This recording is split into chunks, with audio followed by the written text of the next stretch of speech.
stock share မှာယင်းနှိမ့်မြုပ်နှံတော့မယ်ဆိုရင်ကောင်းမွန်တဲ့ company stock တွေရွေးချယ်တတ်ဖို့လိုပါတယ်။ဒီလိုရွေးချယ်တဲ့နေရာမှာအရေးကြီးဆုံးက company ရဲ့ငွေကြေးစီးရင် financial statement တွေကိုကြည့်တတ်ဖို့ပါပဲ။ financial statement တွေကိုကောင်းကောင်းနားလည်မှ company စွမ်းဆောင်ရည်ကိုသိရှိမှဖြစ်တယ်လို့စွမ်းဆောင်ရည်ကောင်းပြီဆိုမှဝယ်ယူယင်းနှိမ့်မြုပ်နှံဖို့စဉ်းစားရမှာဖြစ်ပါတယ်။ဒါကြောင့် stock share တွေကိုစမ်းစစ်ဖို့အတွက် financial statement တွေကအဓိကကျပြီးတော့ company ရဲ့အရေးကြီးတဲ့အပိုင်းတွေဖြစ်တဲ့ဘဏ္ဍာရေးတောင့်တင်းခိုင်မာမှုရှိမရှိစွမ်းဆောင်ရည်အခြေအနေကောင်းမကောင်းအနာဂတ်မှာတိုးတက်နိုင်မှုအလားအလာရှိမရှိစတာတွေကိုအကဲဖြတ်ရပါတယ်။ယင်းနှိမ့်မြုပ်နှံသူတွေနဲ့ share လေးလာစမ်းစစ်သူတွေကလည်းဒီ financial statement တွေကိုပဲအဓိကထားကြည့်ပြီးတော့ share တွေကိုဝယ်သင့်လားရောင်းသင့်လားကင်ထားသင့်လားစသဖြင့်ဆုံးဖြတ်ကြပါတယ်။ stock share တစ်ခုကိုလေးလာစမ်းစစ်ဖို့အတွက် company ရဲ့ income statement, balance sheet, cash flow statement ဆိုပြီးတော့အဓိကအားဖြင့် financial statement ၃မျိုးရှိပြီးတော့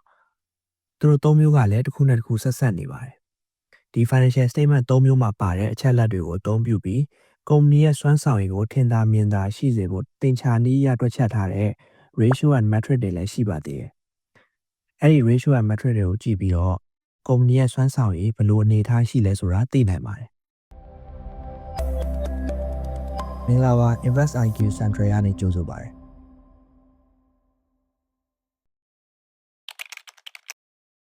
income statement ကိုတော့များသောအားဖြင့် profit and loss statement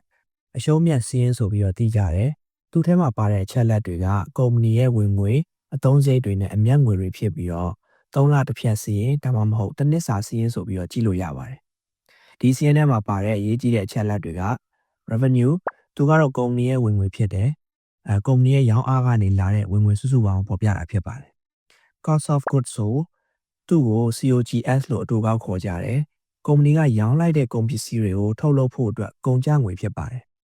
။ gross profit သူကအပေါ်မှာပြောထားခဲ့တဲ့ COGS ကုန်ကျငွေကိုစုစုပေါင်းငွေ revenue တွေကနှုတ်ထားတဲ့တန်ဖိုးဖြစ်ပါတယ်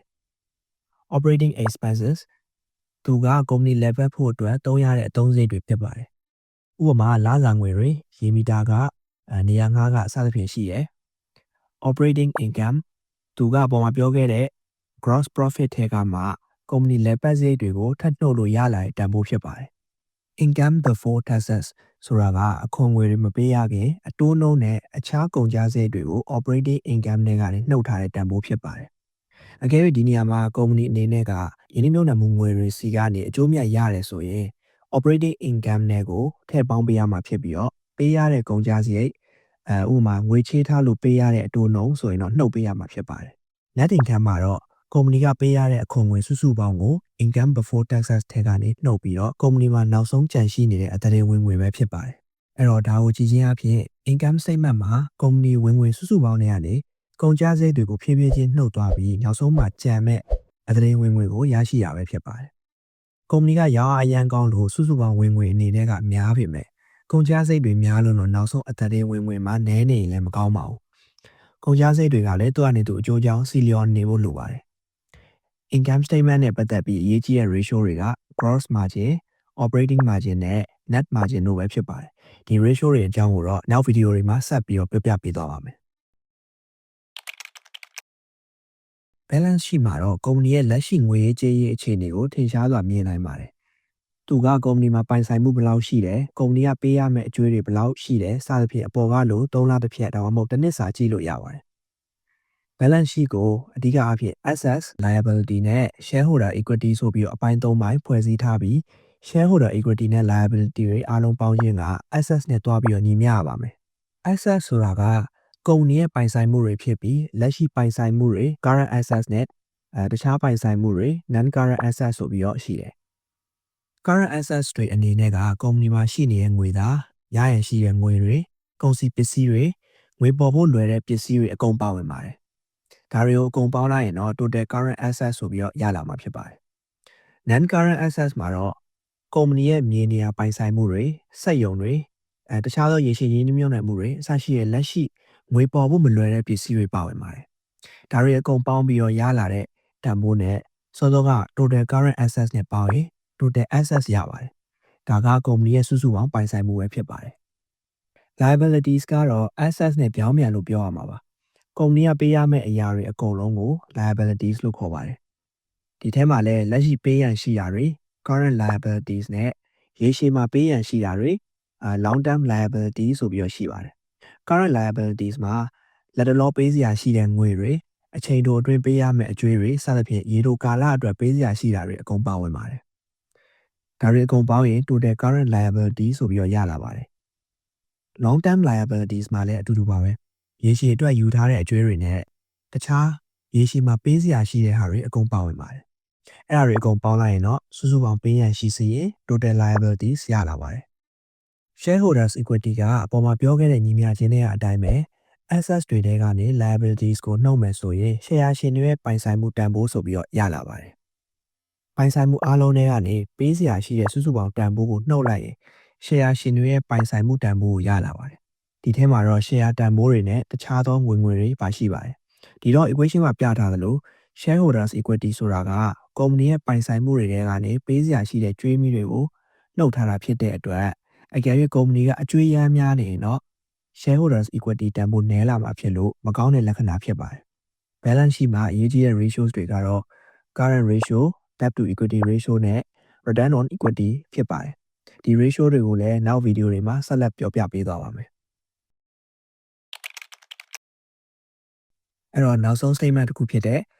cash flow statement ကတော့ကုမ္ပဏီအတွင်းကငွေသားစီးဆင်းမှုကိုပြတဲ့စာရင်းဖြစ်ပါတယ်ကုမ္ပဏီရဲ့ဘယ်နေရာကနေဝင်ငွေရတယ်ပြီးတော့ငွေတွေကိုဘယ်နေရာမှာဘလို့ထိရောက်စွာသုံးစွဲနေတယ်ဆိုတာကိုပြပေးနိုင်တာမို့လို့ဝင်ငွေထွက်ငွေစာရင်းလို့မှတ်ယူနိုင်ပါတယ်သူ့ကိုလည်း3လတစ်ဖြတ်ဒါမှမဟုတ်တစ်နှစ်စာစာရင်းဆိုပြီးတော့ကြည့်နိုင်ပါတယ် cash flow statement မှာလည်း operating cash flow, investing cash flow နဲ့ financing cash flow ဆိုပြီးတော့အဓိက3ပိုင်းပါရှိတယ်ဒီ statement တွေမှာဖော်ပြထားတဲ့ကဏ္ဍတွေရဲ့ရှေ့မှာရှိတဲ့အပေါင်းအနှုတ်လက္ခဏာတွေကအရေးကြီးပါတယ်အပေါင်းလက္ခဏာကကုမ္ပဏီရဲ့ငွေသားတွေဝင်ရောက်လာတာဖြစ်ပြီးအနှုတ်လက္ခဏာကတော့ကုမ္ပဏီကနေထွက်သွားတဲ့ငွေကိုဖော်ပြတာဖြစ်ပါတယ် operating cash flow ကကုမ္ပဏီရဲ့အဓိကလုပ်ငန်းဆောင်တာကနေရရှိတဲ့ငွေဝင်ထွက်စည်းရင်းဖြစ်ပါတယ်သူ့ထဲမှာတော့ဝယ်ယူသူတွေစီကနေရတဲ့ဝင်ငွေတွေတနည်းအားဖြင့်ကုမ္ပဏီရဲ့ထုတ်ကုန်ကိုရောင်းချလို့ရလာတဲ့ငွေတွေပြီးတော့တခြားဝင်ငွေတွေအပြင်ပေးစရာရှိတဲ့ငွေစည်းရင်းတွေဝန်ထမ်းစရိတ်ကုန်ကျန်းပစ္စည်းကိုပေးရတဲ့ငွေတွေအစရှိတဲ့ကုမ္ပဏီရဲ့အဓိကလုပ်ငန်းလည်ပတ်မှုမှာရှိနေတဲ့ဝင်ငွေထွက်ငွေကိုဖော်ပြထားတာဖြစ်ပါတယ်လုပ်ငန်းရလာတဲ့ငွေဝင်ထွက်ဖြစ်တာကြောင့်ဒီအပိုင်းမှာငွေစည်းရင်းကအပေါင်းလက္ခဏာပြနေကောင်းတယ်လို့ပြောရမှာပါတနည်းအားဖြင့်ဝင်ငွေရနေပြီးတော့ကုမ္ပဏီကအကျိုးမြတ်ရှိနေရလို့ယူဆနိုင်ပါတယ်အနှုတ်လက္ခဏာပြနေတော့ကုမ္ပဏီရဲ့လုပ်ငန်းဆောင်တာတွေစီကနေငွေသားဆုံးရှုံးမှုတွေရှိနေရလို့ဆိုရမှာဖြစ်ပါတယ် investing cash flow ကသူ့ရဲ့နာမည်အတိုင်းပဲကုမ္ပဏီရဲ့ယင်းနှိမ့်ညွတ်မှုငွေဝင်ထွက်ကိုပြတာဖြစ်ပါတယ်ကုမ္ပဏီရဲ့ယင်းနှိမ့်ညွတ်မှုဆိုတာကဥပမာကားမြေနေရာစက်ပစ္စည်းစက်ရုံစားတဲ့ပစ္စည်းတွေကိုလုပ်ငန်းတိုးချဲ့ဖို့အတွက်ဝယ်ယူရတာမျိုးလည်းဖြစ်နိုင်တယ်လို့တခြားယင်းနှိမ့်ညွတ်မှုတွေလည်းပါဝင်နေပြီးတော့အကယ်၍ကုမ္ပဏီက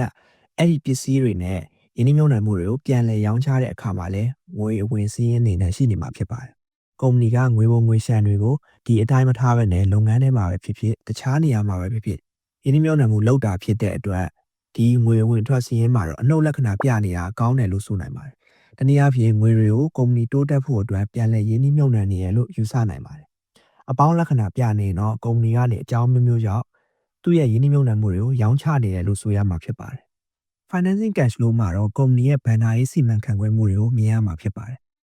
ကုမ္ပဏီကရင်းနှီးငွေဖြည့်တင်းဖို့အတွက်ဘဏ်ချင်းငွေတွေယူနေသလား share တွေထပ်မံထုတ်ပြီးတော့ရောင်းချနေသလားတခြားနေရာကနေအကျွေးတွေယူနေသလားစသဖြင့်ဖော်ပြထားသလိုချင်းငွေတွေပြန်ဆက်နေသလား share တွေပြန်ဝယ်နေသလားစတဲ့အချက်လက်တွေကိုလည်းကြည့်နိုင်ပါတယ်ကုမ္ပဏီရဲ့ဘဏ္ဍာရေးလိုအပ်ချက်အရဝင်ငွေနဲ့ထွက်ငွေရှိနေနိုင်သလိုလုပ်ငန်းကောင်းမကောင်းကသူတစ်ခုတည်းကိုပဲကြည့်ပြီးဆုံးဖြတ်ဖို့မလွယ်ပါဘူး